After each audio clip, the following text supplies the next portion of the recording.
Welcome back, YouTube. MN250 here. So what do you do as a motovlogger when you have snow?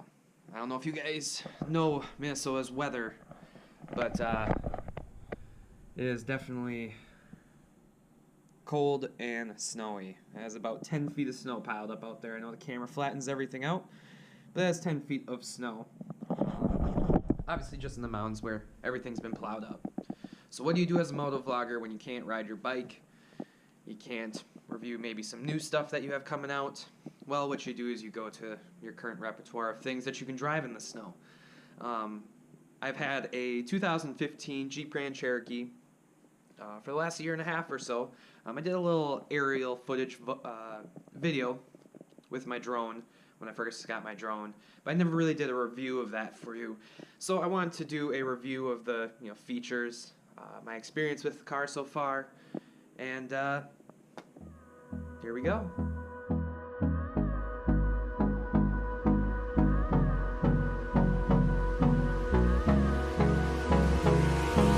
Hold me close till I get up. Time is barely on our side. I don't wanna waste what's left. The storms we chase are leading us, and love is all we'll ever trust. Yeah, no, I don't wanna waste what's left. And on we'll go, through the wastelands, through the highways, till my shadow turns to sun rays. And on we'll go. Alright guys, like I mentioned previously, this is my 2015 Jeep Grand Cherokee Laredo, and this is my winter beater. So winter beater is kind of a misnomer for this vehicle. It is a nice truck, or SUV if you want to call it that. The 2015 Jeep Grand Cherokee came with a 3.6 liter V6 in my particular situation, as well as it could be offered with a V8 option or the SRT or the Trailhawk supercharged V8 engine. My current setup has the four-wheel drive all the time setup. I do not have any sort of modification for snow, dirt, or mud that come in some of the higher trim levels. Now, over the last year and a half of having this SUV, I haven't had the best time. I've had to bring it to the shop 4 times now for a variation of different things over the last couple months. To start out, the vehicle was starting to have some misfiring problems. Initially, this was due to a cracked spark plug and ignition coil that was causing the vehicle to vibrate uncontrollably at speed and jerk. But this was not the end of my misfiring problems. The second time I had to bring the vehicle in, I was doing the same thing. It was jerking at a speed, so every time I'd hit the throttle, the car would jerk around and vibrate. When you're at stoplights, the RPMs would jump up and down. And we have an ambulance, all right.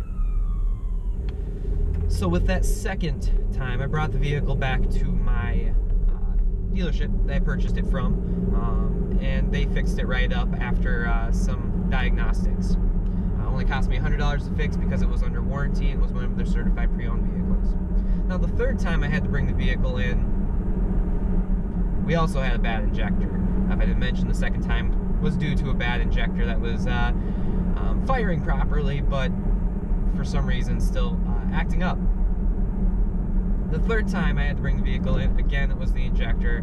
I was pissed off at this point. I've gotten to be pretty good friends with my service advisor just because he knows every time I roll up it's some sort of stupid problem that shouldn't be going on with a Jeep that has, less than 100,000 miles on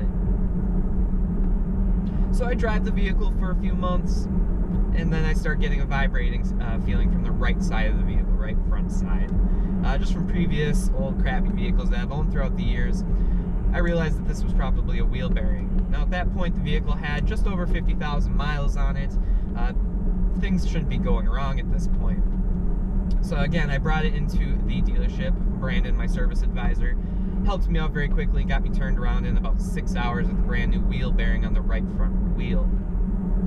Now most people would be concerned with this level of maintenance required for a vehicle that's, 4 years old, less than 100,000 miles. I luckily purchased the aftermarket warranty, spent some money on that, and has paid off greatly. The only thing that I've had to put into it is the $100 deductible to fix each of these issues. But don't get me wrong, this vehicle has had a good life so far. It has been the vehicle that I drive around for work quite often, checking up on my employees. It has gotten me back and forth to a trip to Arizona. That was about a 24-hour drive, as well as having a motorcycle hauled behind it on a trailer for that whole time period. And even with the differences in going from April in Minnesota, where it was freezing cold, to 100+ degrees in Arizona and in the desert, it held up great.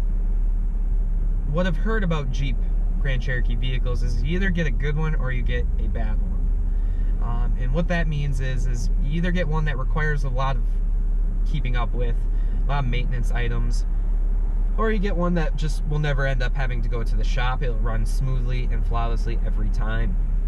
Now, what are some things I enjoy about this vehicle? Well, it's comfortable. It's one of the highest rated SUVs that you can buy.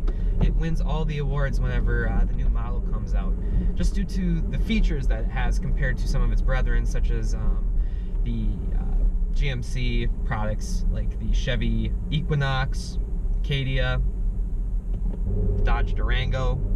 Now, while I got the base level trim, the Laredo model, the packages that this vehicle has does give you some comfort items.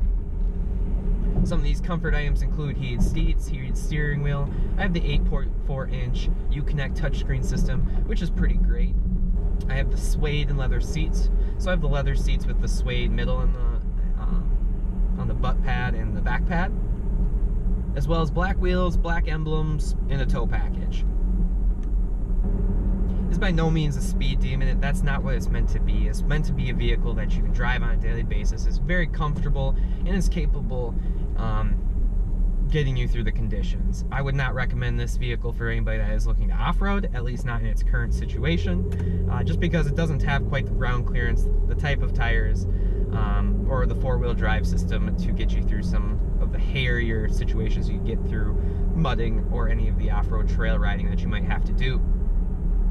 But for a Minnesota driver like myself, I'm able to get through snow drifts no problem. It does have ground clearance to get over big humps in the snow and snow drifts, and plenty of power when you want to accelerate.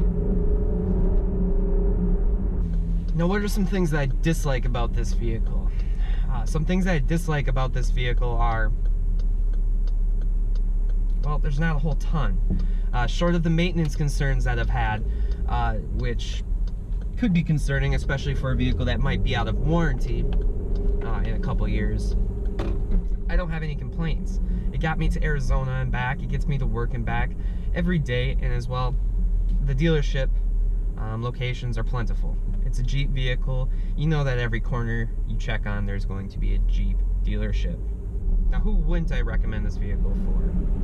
Well, anybody that's looking for one of the high performance SUVs. This is by no means the SRT version. This isn't a Trackhawk.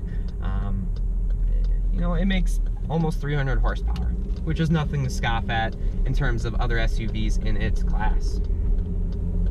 But definitely, if you're considering looking for an SUV, that's a fair size and it's comfortable to ride in and something that you could rely on if you get the right one, definitely check out a Jeep Grand Cherokee.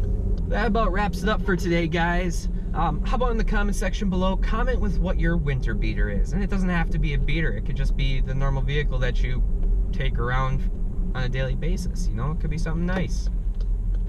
But that does it for me. I'm MN250. You keep the rubber side down. Like, comment, and subscribe. I love you. See you next time.